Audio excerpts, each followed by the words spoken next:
Hi guys! Welcome and welcome back sa ating channel. For today's video ay sasagutin lang natin or magsishare lang tayo ng isang senaryo kung ano bang maging kapalaran mo kung ikaw ay na-overdue na at hindi ka na nakakapagbayad kay home credit. But before we go on guys, sa mga hindi pa nag-subscribe, mag-subscribe na, i-hit ang bell button para ma-update ka sa upcoming videos and tutorials.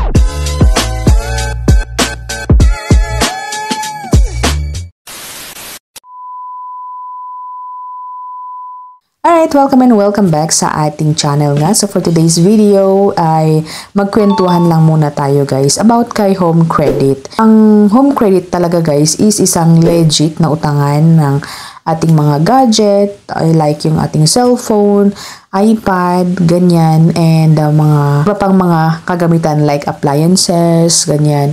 So, talagang nagre-report sila sa CIC and registered sila sa SEC. So, talagang legit na legit po si home credit. So, now, anong mangyayari sa atin guys kung sakali na hindi po tayo nakapagbayad sa kanila? Tayo ba'y makukulong? Ganyan, meron bang harassment? Ganyan. So, ayun na nga at example natin ang isang senaryo na nangyari sa isang someone. Ayan, so, nung 2018 po ay nag-loan siya sa home credit. So, syempre, pag nag-loan po tayo, may mga information tayo doon na pipilapan. Meron tayong mga pa-selfie, mga pa-ID. So, mag-ingat po tayong magbibigay ng mga ganong mga information kasi talagang pag sa legit ay talagang mare-remind po talaga tayo. Ayan, so, way back 2018, nag-loan na nga siya ng phone. Ayan, and syempre hulugan yun kasi nga home credit. So, nahulugan. And now, ay nagtaka lang po kasi nga merong dumating na nag-home visit. Ayan.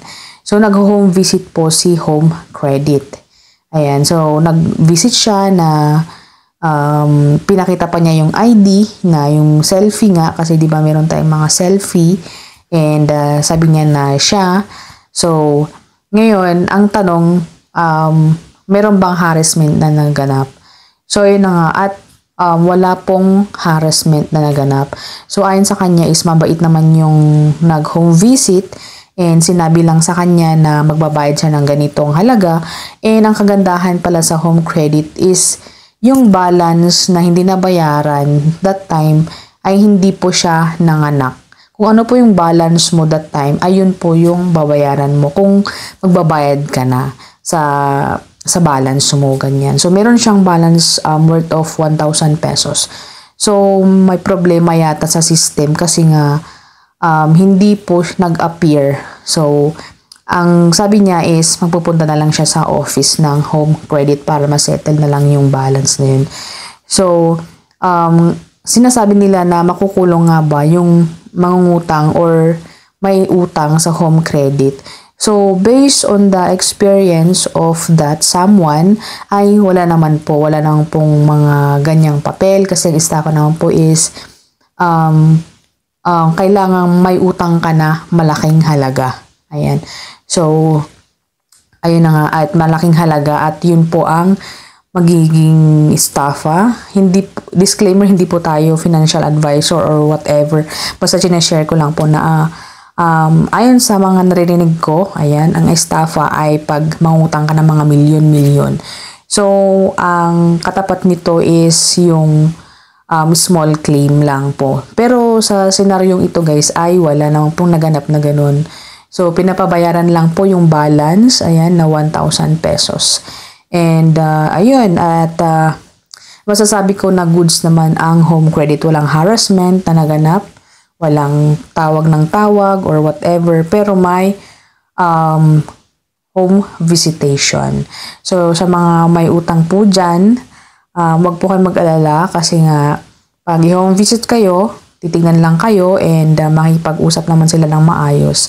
But in case po na meron po yung mga senaryo na masusungit and mga nagsasalita daw ng mga masasama, ang magandang maipayo ko guys is pag makikipag-usap po kayo sa agent o yung mga pupunta sa home visitation ay magre-record po tayo. Okay? Magre-record po tayo para may proof in case na may masamang sasabihin or whatever na harassment, ganyan. So magre-record po tayo. Huwag po nating kalimutang mag-record and huwag din po nating kalimutang kuhanin ang ID ng mag-home visit. Ayan. So hindi po tayo makukulong sa mga utang. Ayan. Hindi po tayo ma-estafa. Pero may estafa lang po tayo kung umabutan ng mga milyones ang ating jutang. Ganyan. So pag ang katapat lang po natin ay small claim. Yun lang po guys. And I think sa barangay, ganyan, magharapan sa barangay. Anyway, yun po yung aking naririnig. So sa mga may mga utang, ganyan, mapapayo ko lang is mag-research po tayo sa mga batas, kung ano pong dapat nating gawin, ganyan. Kasi nga, hindi naman po basta-basta ang may utang kasi masisira po ang ating mental health, ganyan. So, that's it, my kwento-kwento. And kung meron pa kayong maidagdag sa aking sinabi is please comment down below para naman maging knowledgeable tayo sa mga ganitong mga senaryo na nag-overdue tayo sa isang loan, ganyan, and anong mangyayari. Or ano yung mga naranasan nyo guys. So, ayun guys, and I hope na nakatulong. And sa mga gustong mangutang, ayan, sa home credit, meron po tayong mga video tungkol dyan. And maganda or okay naman silang utangan. Fast approve naman, sa experience ko is fast approve. Ay nagre-report sila sa CIC and approve sila sa SEC. So ayun guys, legit na legit si home credit. Disclaimer guys na hindi po tayo promoter ng home credit. So nagsasabi lang po tayo ng katotohanan based on our experience. Kung ano po yung ating experience, ganyan. So thank you for watching and I hope to see you again on my next video. Bye!